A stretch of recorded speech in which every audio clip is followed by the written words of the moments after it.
Welcome to the Good Rookies podcast. My name is Fahim. And my name is Nelly J, y'all. And we are Good Rookies. That's right. What's going on, everybody? Happy Good Tuesday, y'all. And guess what? Is episode 52. 52. Yes. That's right. Woo. So, guys, we are in the 50s. And as you know, we always bring you the hottest discussions in sports and culture. So, Fahim, please introduce who we got. All right. So, first of all, we have the fourth greatest Grenadian. Yes. Ever. Yes. Also, self-proclaimed the Little Wayne of the podcast game. He'll hit you with the J train. Just don't run us over. That's all we ask. We'll find out a lot more about him and for the culture. Let's get to Jeremy John. Welcome to the podcast today. Hey, thank you for having me on. Thank you for having me on. Glad that you mentioned my self-proclaimed nickname, and we can get into that whenever you all want to. But yes, thank you. Greatly appreciate it. We definitely Actually, let's do it now, real quick. So, yes, my folks are from Grenada. Both my parents, they came to the United States as teenagers and created this wonderful gentleman here. So I named myself as the fourth greatest Grenadian, and honestly, it's very facetious of me to do it. But I do have a ranking of the top Grenadians. I am number 4. Just behind me is going to shock a lot of people, but Karani James is just behind me. So and I would have I might have moved him up if he got another gold medal. But hey, we'll talk about gold medals a little later. Number 4 is obviously me. Number 3 is Henry Christophe, who helped the Haitian Revolution. So you got to give him credit for that. Number 2 is the Mighty Sparrow. I know you know who that is, Janelle. And a goat. Number 1, Lewis Hamilton. Come on, man. Oh, wait a second. Lewis Hamilton's background is from Grenada. Yes, his father. Yes. Hold yes. Please do number 2 and 1 again, because I need to hear this list again, because you have James James is an Olympian, bro. He's won 2 medals in the 400 meter. This guy I had him 4th. He got sick, his mother passed, and he still came back and won a bronze medal. That's huge. So I had him 4th, but then I've just been getting better in age as I've aged. I've been getting better. So I was just like, I gotta move up. But you're not the only one. I mean, the stadium is named after him in Grenada, so yes, he's a big deal there. I'm aware. So it's a quite facetious list, but no, honestly, Karani James, man, I was so happy for him, even getting bronze. I know we'll talk about it a little later, but yeah, I'm so happy for him and all the great people from Grenada. Also happy for them. Also, honorable mention is Amanda Seals too. So yeah, yeah, she's Grenadian. She's proud too. My girl goes down there, takes pictures, models, all that stuff. So yeah. And to be honest, we got a lot more. Like, I just use athletes and entertainers for my list. There's definitely a lot more historical figures from the Spice Isle. Well, for sure, but at least you put yourself in the top 5. Yeah, top 5. Deservedly so. Deservedly. All right, so thanks, Jay. We're going to get into more for the culture, but let's get into some hot topics for him. So let's get into this. Tom Brady came out with a quote, which we should really do a deep dive into. I just want to really give you the quote, so then we have we actually have a premise what we're discussing. So watch this. Quote, the salary cap dropped 20%, and the new media deals were announced the day after the 2021 salary cap was set. NFL players better wake up. At the NFLPA, NFL players are ignorant, unquote. I'm gonna let you guys go with this first, because it's interesting. So y'all, that was his IG story. He actually quoted the Forbes quote, and then he put his thoughts. Jeremy, what's your thoughts? Are NFL players ignorant? Are they naive to how the owners treat them? Because that's kind of suspect. I mean, the next day it was announced. I would say this, and this is my opinion about the type of I don't want to say person, but the NFL players are a little different. Mm-hmm. They just playing football, you have to have an attitude of being invincible. So with that attitude of invincibility, I believe a lot of players, when they come into the league, they hear the horror stories of, the average year is average career is 3 to 4 years. You know that 50% of all NFL players go broke within 5 years after retirement. And I feel like every player goes in and says, well, that's not going to be me. And with that invincibility attitude, they feel like, well, I'm going to make my money. Whatever happens with the CBA isn't really going to affect me. And then ultimately it affects probably 90% of the players. I personally believe the NFLPA is one of the worst players unions of the major sports in North America, because they're not really proactive in helping the players when it comes to things like this. Like, I don't know how you didn't somehow put a provision that, hey, we will come back to this when the new TV deal comes out, and we know the TV deal is going to blow up. But I find it interesting that Tom Brady said this in year 21 of his career, and he didn't say it in year 10 or 15 or whenever there were meaningful, when there was the lockout in 2011, he was kind of quiet. And unfortunately, that was the big blow up. I don't know if you all watch it, but I Am Athlete with Brandon Marshall and Chad Johnson, where they say, look, the people who are in the rooms for these meetings are never the quarterbacks, never the faces of the league. And so I just find it interesting that being the face of the league for so long, it's now he's saying that in year 21. So, yeah, I mean, he's part of it. I mean, he could sit here and say, and maybe he is talking about himself too. Maybe, I don't know. But just listen to the quote. It almost seems like, yeah, y'all other NFL players, yeah, y'all are the issue. So Nelly J, I'll let you get in real quick, Mm-hmm. but I just want to mention, to kind of piggyback off what you just mentioned in regards to the NFL and the player representation in these meetings. I think of the NBA. So the NBA, the Player Association president was Chris Paul, but just this past week, he's actually been replaced. So there's a new NBA Player Association president who's CJ McCollum. So shout out to CJ McCollum, first of all, for getting that new position. And that's what I was just going to throw and kind of piggyback off what you're mentioning. In the NFL, do they have someone such as Chris Paul or CJ McCollum, somebody who actually speaks on behalf? I know the structure of the league is different. Nelly J, I'll let you actually answer that. Yeah, so I'm know. actually, no, I'm not sure. I'm about to look it up right now, actually. Okay. But what I wanted to say, what Jeremy said, I 100% agree. The NFLPA has been trash. I think they're underpaid. For all the money they make, I think players aren't making enough, personally. Yes, there's a 53 roster. How many people now on the team, including practice squads and so forth? I just think that when you doesn't agents aware of, because I feel the TV deal coming up was knowledge, right? And also, if you look at what's happening, the NFL finessed the players. They're like, oh, we lost money because of COVID. Can you help us out here? Take this cut. And I think they're getting an increase in 2022. But for this upcoming season, they're getting a decrease because they're like, COVID really hit us hard. We're not sure what we're going to get from the TV deal. Allow a pay cut. Now, an 8% pay cut is about 152 million, something like that, crazy like that. Okay. So finesse. So the NFL saved over 100 million from player salary, and they've got 82% increase in revenue from TV.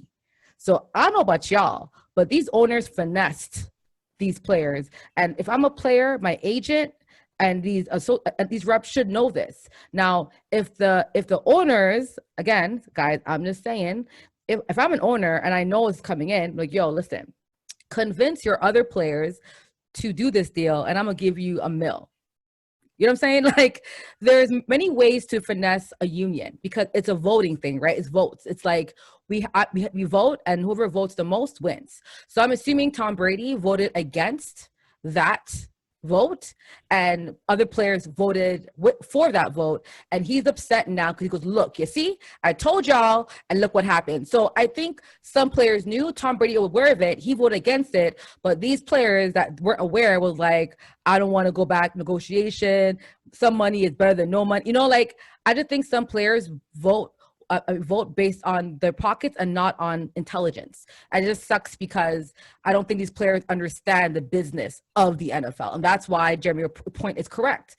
These players need to understand the business of it because now Chad Johnson's guys are now retired. So their comments is happening now because they've learned it. But how do we teach these young people that are in the NFL now, how do we make them learn the business so that therefore they won't be getting played like Chad and these other players have been played? Because Tom Brady has been played. And now that he's older, hold up. He's seeing now what they're making as ownership and what they're making, right? So I get why he's upset, but I just feel like I'm happy he's doing it now and not when he's retired. So that's my thoughts on it. It's very true because when LeBron speaks, as much as he's not the player association president, he's still the face of the league. So when he speaks for the league in regards to the players, and he has that voice and respect. In the NFL, Brady being the GOAT, has taken on that LeBron James type role in regards to, I never thought of it, but I like what you mentioned there, Nelly J, in regards to the reason why Brady may have done it and why maybe because I didn't get the context of what he had written. But if that is the case where he may have voted for and others didn't, that maybe that message he put on his story was directed to those people who weren't on board before. And that's kind of Tom Brady's way of saying, see, told you so. So that's fair. Yeah. And so I have the list here. So all the players are members, but who runs it is not a player, is his name is, what's his name? So the head of it is J.C. Tretter. Smith? Yeah. So it's led by President J.C. Tretter. Oh, J.C. Tretter. Okay. Yeah. And then DeMaurice Smith is the executive director. So again, these guys aren't active players, so that's the problem, right? If they had an active player as a head, and these presidents, let's be real. I'm not accusing you of taking money, bro, but I'm just saying if you're for the players, I don't think you are. I'm just trying to say, because listen, ownership love putting people in places where they can control. Let's be real here. So this guy, Tretter, is controlled by the owner, because there's no way you should accept a deal knowing that a TV deal is coming out this year. Why accept anything? Wait till, they got 82% increase, y'all. 82 in revenue and dropped 20% cap loss for players. So that's, to me, they finessed this union, or the union knew about it and they're like, well, give us a little ting-ting on the side. And they got the money. So it's what it is. Man, it's so fun. I feel so guilty because I still enjoy football and I still watching on Sundays and Monday nights. But it's like there's a lot on the business side where I'm like, man, these players really are not getting what they deserve.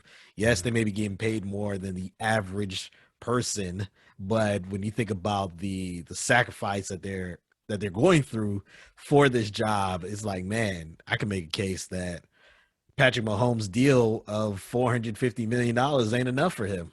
Like that's true. But there's Patrick Mahomes, and there's going to be someone on the same team who, in that season, when Patrick Mahomes is getting $45 million, someone's going to be getting, I think, $225,000. So, yeah, that's a big gap. So yeah, but the Players Association has never been in there, never been in favor of the players fully. I know they're there to protect them, but in the long run, they end up getting the short end of the stick on right. All situations. Right. So speaking of short end of the stick, I just want to throw out a thought on a different topic here, which is, what's your thoughts? Because the Tokyo Olympics 2020 is just closed, it's finished.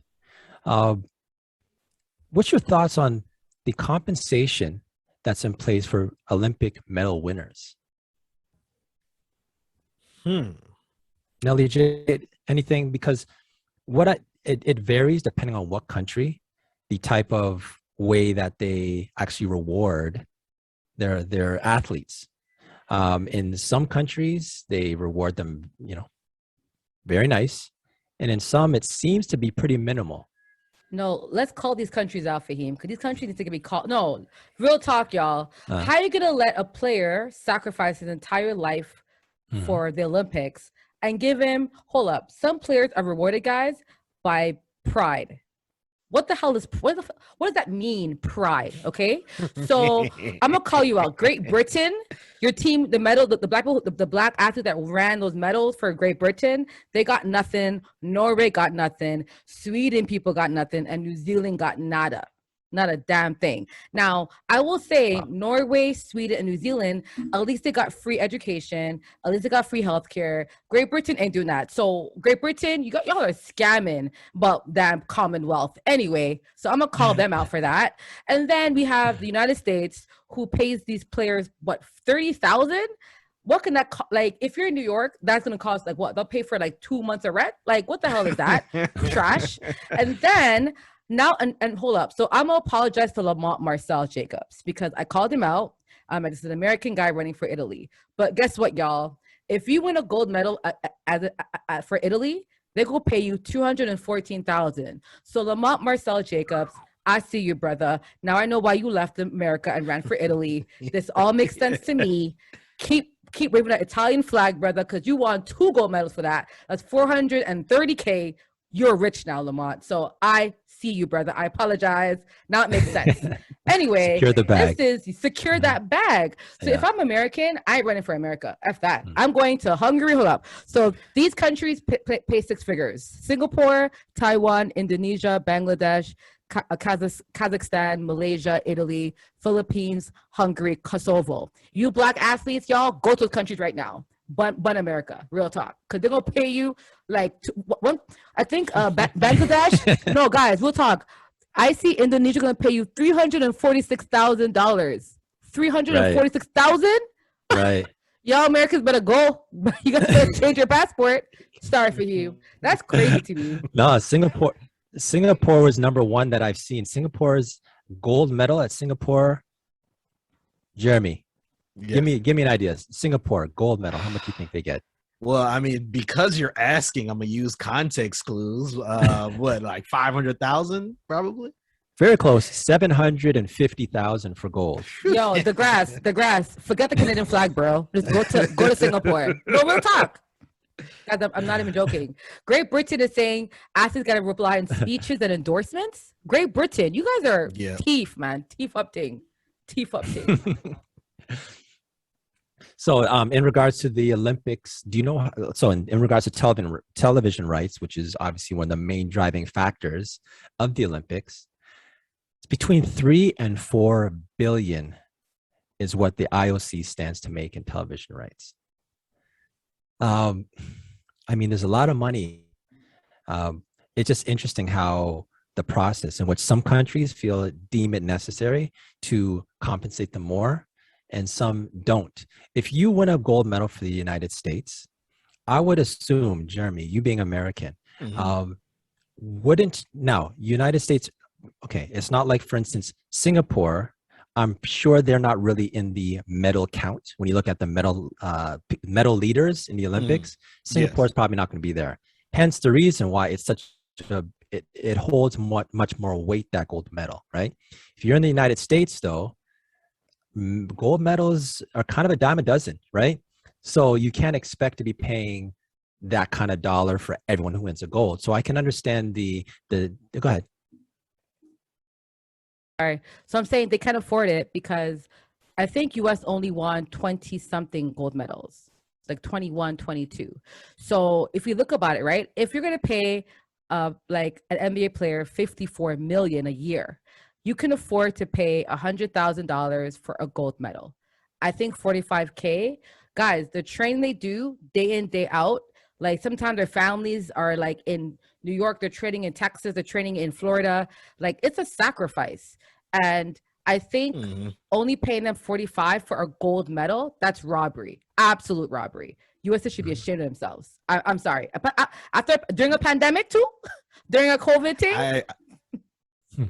I agree, and they try to use the whole, well, you can get endorsements after, and it's still just a handful of athletes that end up getting the endorsements. I mean, I remember there was one guy who did shot put. This is his second gold medal for the U.S. that he's won. He had a world record. I never heard of the dude. Right. Yeah. Right. So that means, yes, he may have some small endorsements, but they're Right. not as big as Nike or not as big as Under Armour or so and so. So yeah, that excuse that, oh well, you could just get endorsements to compensate. Nah, that's not enough. Pay me for what I did. Fair enough. Facts. Guys, Great Britain pays them pennies. I'm sorry. I can't get over that. Guys, I'm so mad. I'm so mad because I mean, it's fitting of Great Britain, just how they operate in the world. Yeah. they have nothing from Africa up in the palace, and they can't even pay their black athletes anything. Sorry, I want to go. You know what? Let's share the topic because I'm about to go off. I'm about to go off right now. Robbing these people. Robbery. Listen, All right, if so I'm tell you from what. Britain, I'm running for Italy. I'm running for every other country that's paying them more money. Real talk. Hey guys. Leave Canada, leave USA, leave Great Britain, and run for other countries that are paying you money. That's what I would do if I was an Olympian. Straight up. That's what I would do. Well, clearly, Nelly J, you're not too happy about how Great Britain treats their athletes in regards to the cultural aspect of the athletes. Let's get to someone that we can actually celebrate. Let's go to For the Culture. Ooh, I like that transition.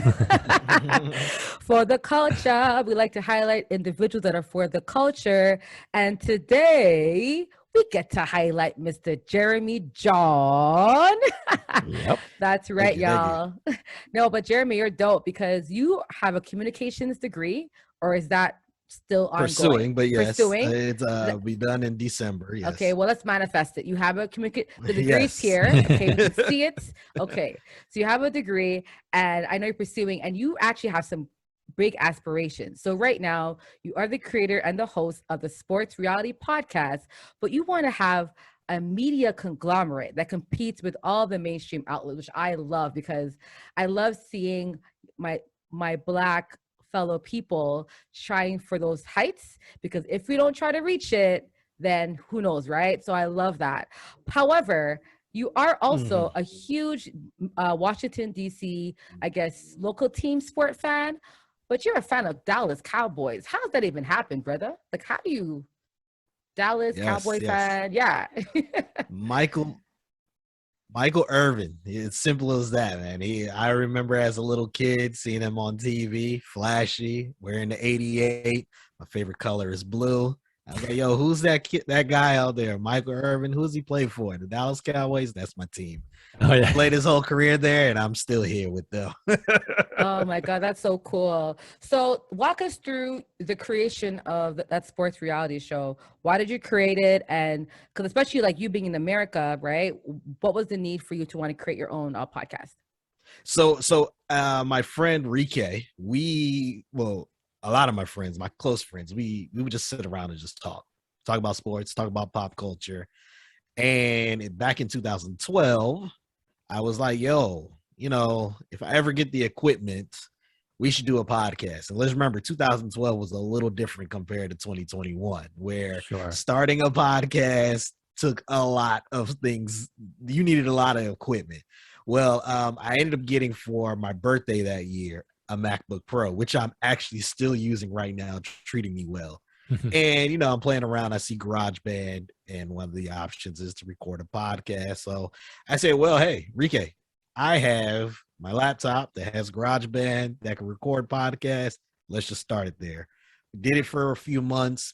Got approached by a internet radio station in the area here, right outside of Howard University, literally across the street from Howard University. They say, hey, we saw we listened to your podcast. Would you like to come in? And we would like to have a meeting. Had a meeting, and they say, hey, we would like you to be part of the radio station. But it was one of those like, hey, we'll take care of the studio issues. So like we'll have an engineer there, we'll have video there. So you'll have to pay a small fee, but you could be on the radio station and definitely be able to network. Similar to the US Olympic model. Hey, once you make it, you can make money after. So I said, it is a little easier, and it was something that wasn't expensive either. I was like, I'm spending this on a weekend. I was like, let me just go there. So I did that for a few years. Ended up doing that, and it was good. I mean, I was having upwards of 1,000 views in a given week. It was a weekly radio show. But then after a while, I said, what, this is just, I'm trying to do something different. I took a little break and focused on school for a little bit. And then my close friend, Matthew, he was like, hey, I'm trying to start a podcast. I said, look, I had one and I had a radio show and I have the itch of getting back. So we restarted the Sports Reality Podcast back in December of 2017 and have been going on strong weekly, with the exception of a couple weeks due to a birth of a child or an injury or sickness. Been consistent since December 2017.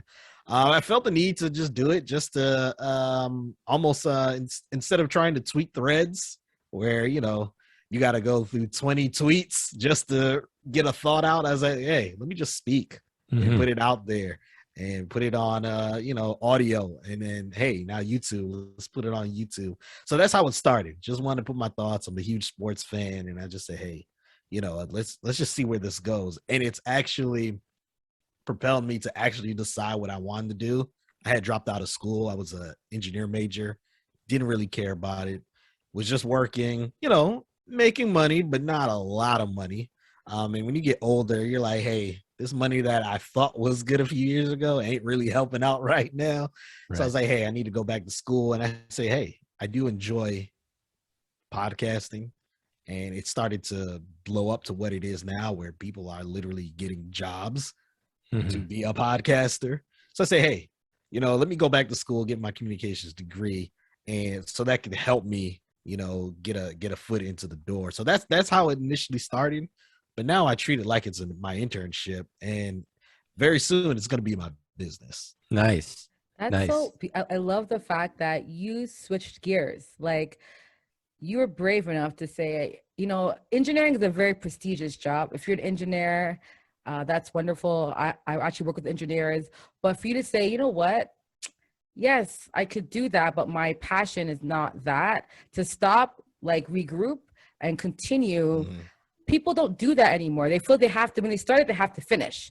They're called quitters. It's like, no. You can start something, revert back and say, maybe this isn't the right direction, and have the grace to then regroup, learn yourself, and go. Like, there's no race to get to the end game.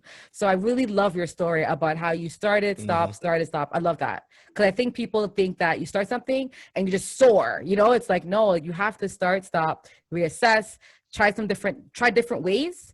And then when you start again, like now, I can tell that you're very confident in what you want and what you don't want, which I think is so much more valuable and something that you couldn't learn in school anyway, right? So that's awesome.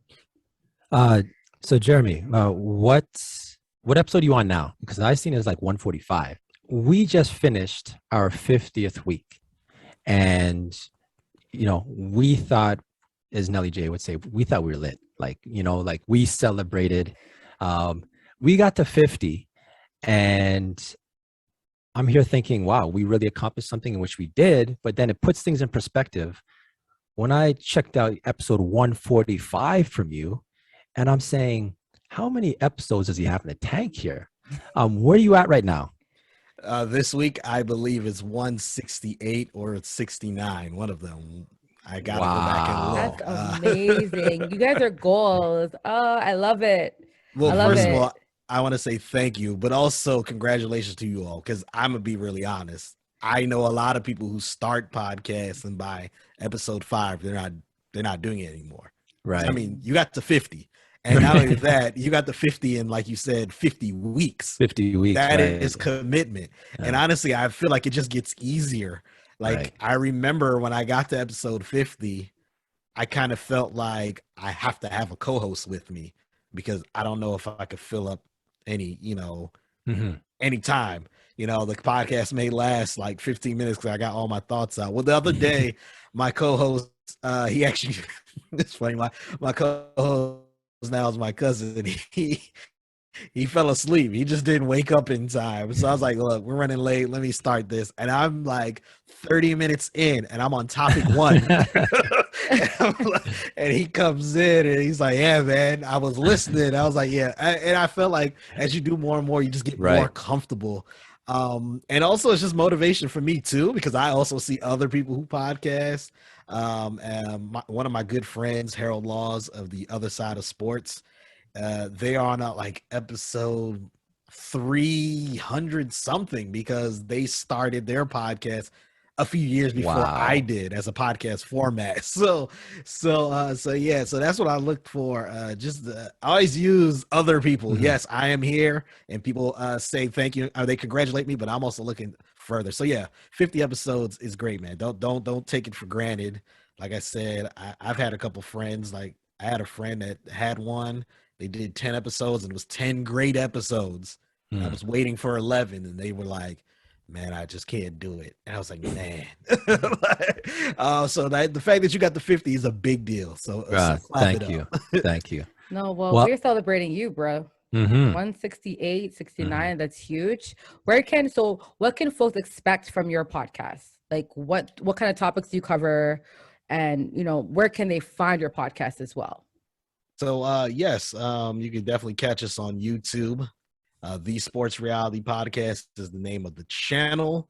Also on Facebook and on Twitch under the same names. And the audio format is available on Anchor, Apple, iHeartRadio, Spotify, Stitcher, TuneIn under the Sports Reality Podcast. If you're not sure, you can always just go on Google. We are just type in the Sports Reality Podcast. We are literally the entire first page on Google.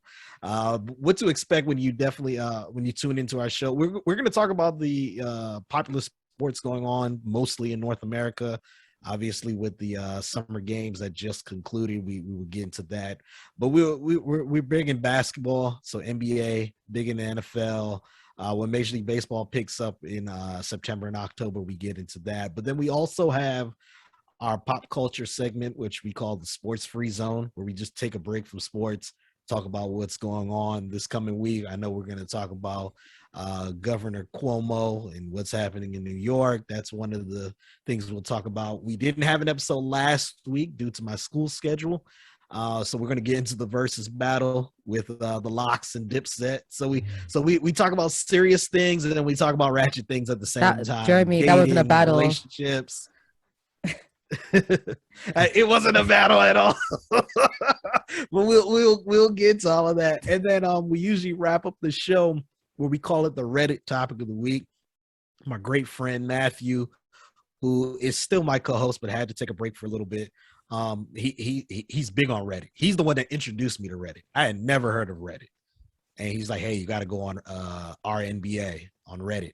And he would bring up these interesting topics. And I said, we should do a segment where it's just stuff we see on Reddit and we bring it to the show. We discuss it. And most of the time it's from Reddit. Sometimes it might just be something we see on the internet and we just bring it in.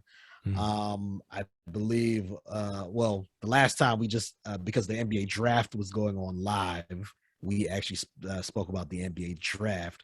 But we had one Reddit topic of the week about the 50-40-90 club in the NBA and who are the players and how when those players reach those accomplishments that they don't win the NBA finals in the same year. That's just one topic that we've had fairly recently. So some of them are really good when it comes stat wise, and some of them are just like very like off the wall funny topics.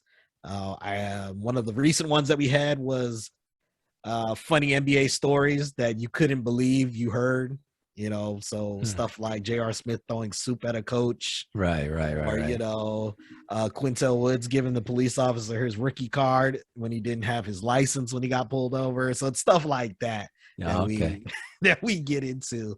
And that's what to expect for our show. We're going to bring sports, pop culture. We're going to bring a laid back experience If you watch the live stream, we interact so people can chat and, introduce their comments or their questions. So it's also very interactive if you're watching on the live stream. Okay, on the way out of For the Culture, got two things real quick. First, the verses. Jada, top 10, top 20, where's he fit in yours? So for sure, I mean, I don't have this list. A great question. I don't have the list off the top of my head. No, for sure, top 20. And I can argue maybe top 10. Right. If I really do no, a that's deep fair. dive. That's fair. I'm the same way. Top 20. Because we know he's coined top 5 dead or alive. As much as I love the coin phrase, I just don't see how he gets in there. But that's why I'm extending it to top 10 and top 20. He's at definitely in those range for sure. Yeah. Absolutely. Jada, second one, real quick. 50, 40, 90, that club. Yes. Chris Middleton was a shade short. He was like 49%. He wasn't at 50. So they're not honoring him as being a 50, 40, 90 guy. To me, I don't care what anyone says. He may not be in the record book, is it? But if you're only 1% short, I'm bumping you up and you're part of the club because he made the club for you. It's so funny. You bring it up and I didn't even know he was part of it. And that's the beauty of the club. Because one of the most recent ones was the guard from the Pacers that went, Malcolm Brogdon. And I remember when he got it. Right. And it was like, he's in that club? Because when you think about the club, it's Dirk Nowitzki, it's Steph Curry, it's Kevin Durant, it's Larry Bird, Mark Price, Reggie Miller, and then Brogdon? Brogdon? And then now it's Chris Middleton. And it's not that they're bad players, they're good players. It's just you usually kind of think about it as the great players are the ones who do that. Yeah. Fair enough. So are you including him or not? I mean, I'm obviously he's not part of the list, but it's more like honorable mention. Like if someone hey, remember he was like a half a percentage off. Like especially with pressure by Fahim, okay? Because Fahim loves Middleton. So he's just biased anyway. He just love. If that was Terrence Ross, he'd be like, no, Middleton is good. Yeah, no, he's good. He's good. The next clubhouse argument, when people try to trash Chris Middleton, I could be like, nah, man, it was just like a half a percentage off of the 50. Come on, put some respect on him. That's right. That's right. All right, y'all. Well, that's For the Culture. Please check out Mr. Jeremy John, the 4th greatest Grenadian, apparently. I think that list might be a bit subjective, but it's all good. You're For the Culture. Guys, check out That Sports Reality podcast. As he said, it's everywhere. Get your podcast, y'all. Check him out. Fahim, last segment. So let's top this off with That's Absurd. That's absurd, Fahim, bro. What was absurd this week? What was absurd? Okay. So I just take a mini breath here. Just catch it for a second because, okay. Jaxson Hayes from New Orleans Pelicans. The LAPD have requested for the NBA to fine Jaxson Hayes for using the N-word while he's obtained being tased. Absurd. And Jaxson Hayes is black, right, Fahim? Yes, he is. Now, I just want to quickly just go over, just give context of what they said, the absolute absurdity. Here we go. So this a quote, here we go. Okay. In addition to physically attacking our officers and obstructing a domestic abuse investigation, Mr. Hayes repeatedly called our officers the N-word and did so in an aggressive and threatening manner. No person should be subjected to such vile and offensive language. It has no place in our society, and it should have no place in the NBA. We ask you to investigate Mr. Hayes' use of the N-word during the incident and based on the obvious evidence, hold him accountable for the blatant violation of the NBA rules of equality, tolerance, inclusion, and respect. From the LAPD, quote unquote, and this is absurd. Go ahead, guys. Jeremy, you go first because you live in the States, so you're kind of more like you see this daily. I'm just kind of like, yeah. I'm just kind of like, yo, have they sat courtside at an NBA game? Because I have. And, the N-word is nowhere near the worst thing that can be said on an NBA court. But I just find it really rich of LAPD to really talk about what someone's language can be when they're being detained wrongfully, or I'm not gonna say wrongfully because I don't know the situation, but detained in such an aggressive manner in the way that we know police do in the United States. I mean, I don't know what they expect you to just be like, okay, officer, like, continue beating me. It's fine. Like, I don't understand that. Side note, we had an incident last week in Washington, D.C., where there are 3 officers who are under investigation for something that happened when they were trying to detain someone. And it's a similar thing. It's like, hold on, they're upset that the gentleman is squirming because he's getting punched in the face. And it's like, come on, like, you're the one assaulting him. LAPD and most of law enforcement, because in my opinion, law enforcement, either they are complicit, they're either active participants in the oppression of people, or they're complicit. There's no like, right. No, like, we're the good ones. I'm sorry. At this point, 2021, you're either active participant or you're complicit. So yeah, they're absurd for sure. Nelly J, I'm gonna let you close this out. You get the last word with this, but I just want to say this, okay? I find it rather ironic that the LAPD so eloquently has went through the NBA's code of conduct and what they feel Jaxson Hayes has done to break that code of conduct. But they're not so quick to look at their own code of conduct and hold their own officers accountable to what's in their code of conduct. Nelly J, floor is yours. Finish it out. So I just want to know, what is the code of conduct for language while you're getting tasered? I'm just curious to know. I'm sorry. Is there like a law that when I'm tasered, I can't swear, I can't cuss? I'm in pain. I'm in agony.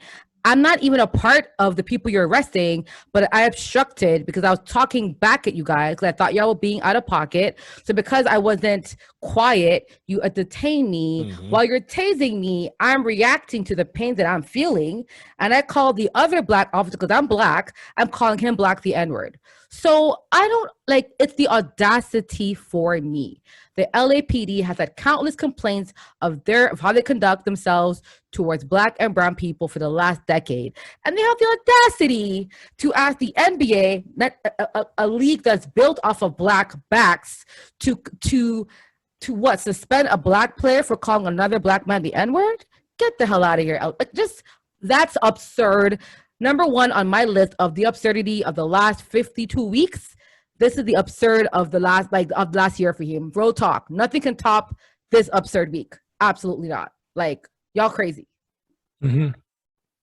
And one thing, just keep this in context also. Jaxson Hayes, he's a black athlete, a very, a rich black athlete, might I add. An NBA player like him, he will get a different type of representation than perhaps somebody who's not a rich NBA athlete. Mm-hmm. When they do go and I guess counter, because they're going to do an investigation. I did see the tape about it, and I'm going to throw allegedly all around this. I have the details of what's happening. I really don't know. This is absurd. It just has to do with the LAPD's approach in regards to what they said about what Jaxson Hayes should have done. But when this comes back and they do their full investigation, I'm hoping that the NBA, it's back the LAPD for anything that was not on code. And I'll leave it at that. Agreed. That's absurd. That's absurd. Period. All right. Yeah, let's find the books for him. let's put this episode in the books. That's episode 52. 52. Yo, we had Jeremy John, the fourth Grenadian in the building. The fourth greatest Grenadian in the building. Jeremy, we'd love to give our guests a chance to do a special shout out. So the floor is yours. Well, I've already mentioned the Sports Reality Podcast. Check it out everywhere where podcasts are available and on YouTube. But shout out though, thank you to you all for approaching me, and it's a great honor to see other podcasters seeing what you do and commend you for it. And I commend you all for your such great work getting to episode now 52. Shout out to you all. Honestly, shout out to the fam. I know when I tell them, hey, I was on another podcast, they'll go out and look. So you'll definitely get some extra eyes on this one for sure. And the Hard Knocks came out. HBO's Hard Knocks came out last week. So Dallas Cowboys, America's team, is on full display again. So make sure check that out. and other than that, man, I want to just say thank you for having me on again. Thank you. No problem. Thank you. So my shout out's pretty simple. I'm gonna shout out Jeremy John. Thank you for being here. I also want to shout out the Canadian Olympic team. We had our best medaling yet. We had 24 medals, the most we've ever had, except the I think the walkout year.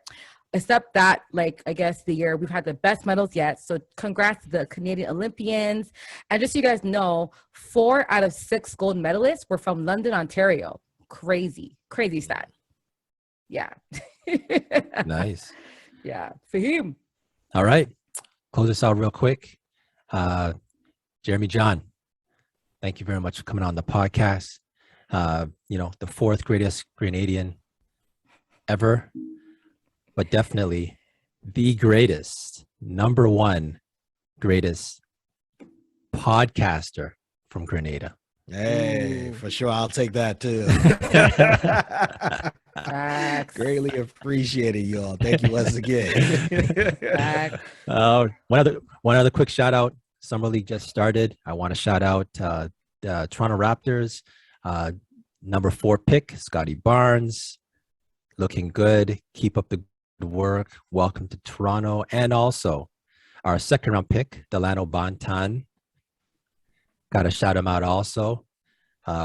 Looking good, the 2 draft picks. And we're excited for this year as being Raptor fans. That's episode 52 in the books. So please, y'all, if you had a good time, you enjoyed yourself, please subscribe. Tell a friend to tell a friend to tell a friend. Fahim. All right. So you know where to find us if you're looking for us on all platforms. YouTube, Spotify. We're there for you if you need looking for us. That's Good Rookies Podcast, episode 52. And we out. Peace.